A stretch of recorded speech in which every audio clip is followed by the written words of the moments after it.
Who was your saddest celebrity encounter? My brother met Gene Simmons backstage at a show he was playing in. Gene complimented my brother highly on his guitar playing but then said too bad you'll never make it and just walked away. I had an entirely eyeball body language conversation with Chris Pontius in a guitar center. He was playing an acoustic. I saw him. He looked at me. I realized who he was. He saw that I recognized him and he gave me a look that was so sad. Like, please don't announce to the world that I'm here. I nodded and he smiled and looked relieved. The end. My mom found Paris Hilton incognito in an airport, came to find me, brought me to a tiny lady in a hoodie and big sunglasses in the middle of the airport, goes hi are you Paris Hilton, then pushed me in front of her and said here, say hi to my son like I was a weird birthday gift or something. She said sup. I said sup, then she did this weird little laugh. Then my mom goes okay bye. That was my sad and awkward meeting with Paris Hilton in an airport. Crap, at least she said sup, lol. I sat next to Kevin Spacey on the tube when I was in London with my dad. My dad was so pumped that he was next to Kevin Spacey. He's a huge fan, but he didn't want to ask him for a picture while we were on a crowded train, so he just let him be. He was just happy to have seen him. Then this guy randomly shouts from the other side of the train, hey Kevin, how's the acting going? And everyone's faces turned to him. Felt so bad for Kevin Spacey. No one would take their eyes off him and everyone was taking photos and whatnot. Just felt sorry for the guy. He looked like he had just come back from a run or something and wasn't wanting to be recognized. Can't imagine living my life constantly trying to avoid being recognized.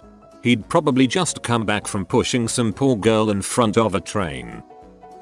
I met Hulk Hogan when I was 4, late-ish 80s, at some wrestling thing in Dallas. All I remember is that my dad got his attention as he was walking toward the ring, and when he came around he stuck out this giant hand and said put it there. Darling, I recognized him but he was scary, so I peed my pants and cried. I guess it's obvious now that he wanted a handshake or a high five or something? No idea. Anyway, scared the pee out of me. Dude is huge. Betty White. It was right after the Golden Girls and Golden Palace had ended. Her career was not in the best place at the time. I was at the Beverly Center in Los Angeles and saw a poster promoting Betty White signing her latest book about how much she loves animals. I liked the Golden Girls, so I thought I would swing by the bookstore to take a gander at Betty White. It was so sad. I'll always remember she was sitting alone at a big table with a stack of books in front of her. People were in the bookstore shopping but no one was buying her book or really acknowledging her. She just sat there, pen in hand, waiting. She would occasionally wipe off some imaginary dust to look busy. I'm getting the chills just remembering it. Of course, I was such a self-involved college kid that I just stared at her from far away. I should have just gone up and talked to her.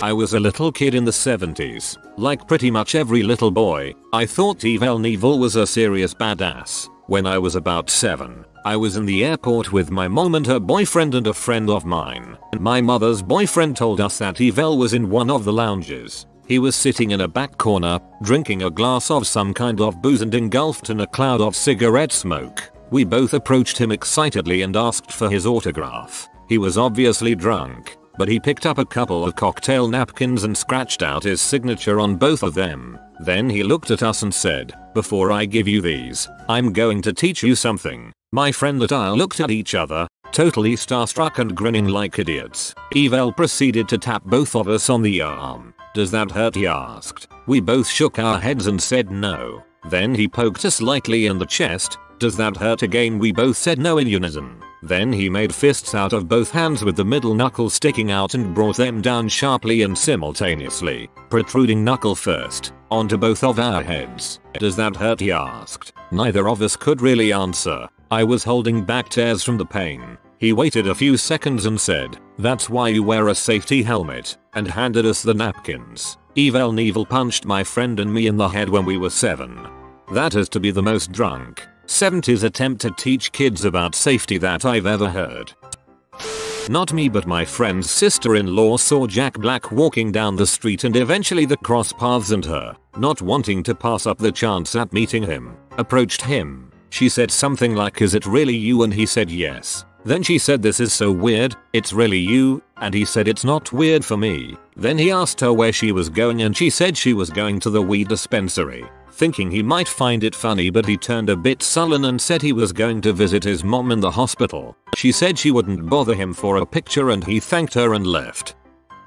1993, the Wetlands Bar, Hippie Central, in NYC. River Phoenix's band was playing, and he was clearly tripping balls. Sample between song banter, smoosh his crappy woolen hat around on his head silently for 30 seconds. Then, this is called a Lou hat. It's called that because Lou makes them. Okay, show thankfully ends. He wanders off stage and is standing by me, vaguely looking off into the distance. Me, Jesus, man, how many hits are you on? Him, hits? What's that? Me, acid, dude. I'm impressed you were able to play at all. Him, or, no, man, I don't do drugs. Few months later, he is dead on an LA sidewalk from a speedball overdose.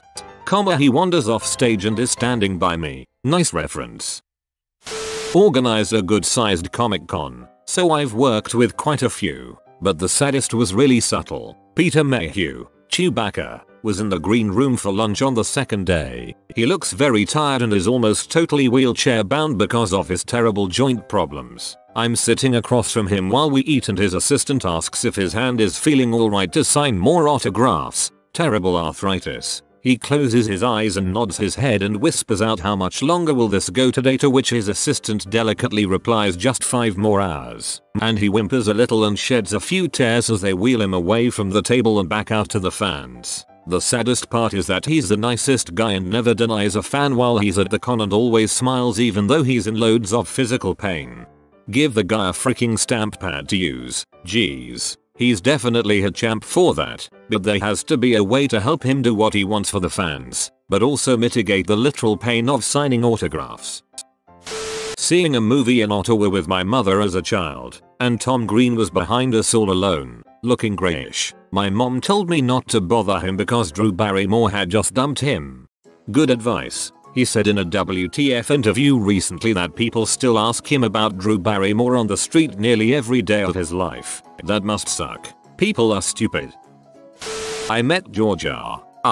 Martin at the Blaze Pizza in Evanston a couple of months back when he was in town to accept an award from Northwestern University. At the time, I was listening to the audiobook of A Clash of Kings, and he very excitedly told me, "You've got a ways to go to catch up." When I told him that I've already read what he's published 3 times, and I'm listening to the audiobook as a new way to experience the story, he just kind of deflated. He let out a big sigh and just said, "Yeah, I need to finish the next book. People won't stop bothering me about it." I had waited an hour and a half in line for a ride at Great Adventure, was in the front seat line so the wait was even longer. Finally, I was next in line, watched gleefully as my train pulled in, and Chris Rock and his family come walking up from the exit and I given my spot, without waiting at all. I was both sad and mad and have held a grudge against him ever since. A buddy of mine was a student at the University of Michigan while Michael Phelps was training there under Bob Bowman. He and a few friends were walking outside the natatorium and ran into Phelps, who was eating a granola bar while heading into practice. They were pretty awestruck and headed over in hopes of a photo or. Phelps quickly finished his granola bar in order to shake my buddy's hand. As they were shaking hands, he transferred the wrapper to my buddy, leaned in, whispered, "You can keep that," and promptly walked off. Honestly, that would make me laugh and I'd feel like that's about what I deserved for interrupting a dude's snack. Joaquin Phoenix and the drummer from the Raconteurs once came into the bar I was hanging out at. This was post crazy beard phase. He wasn't acting weird or anything, but a bunch of girls I guess he knew came in and they were all mingling, having a good time. I thought it would be fun to buy him, Joaquin, a round of whatever he was drinking. The bartender served it to him, turned around and pointed to me, and Joaquin looked dumbfounded, like totally flattered. He bowed and mouthed, "Thank you so much." I felt kinda dumb for doing it. Later on I found out, from the bartender, that he was acting like a madman. Not a total D-bag but just kinda wild, irritating folks, walking in front of cars in the street and being loud. When I asked for my tab, which had been pretty hefty, the bartender told me that he had picked up my bill, and all my friends' bills as well. So, crazy weirdo or not, I'll always remember that kindness, as sad as it was to see him drunkenly irritating the F out of people. Freaking Joaquin Phoenix bought my tab. I got cock-blocked by Brad Pitt. I was an extra in World War Z and I met this girl there and we were talking and all was great until one time Brad Pitt walks by, was very friendly to her, totally blanked me. His stunt double was a cool dude though.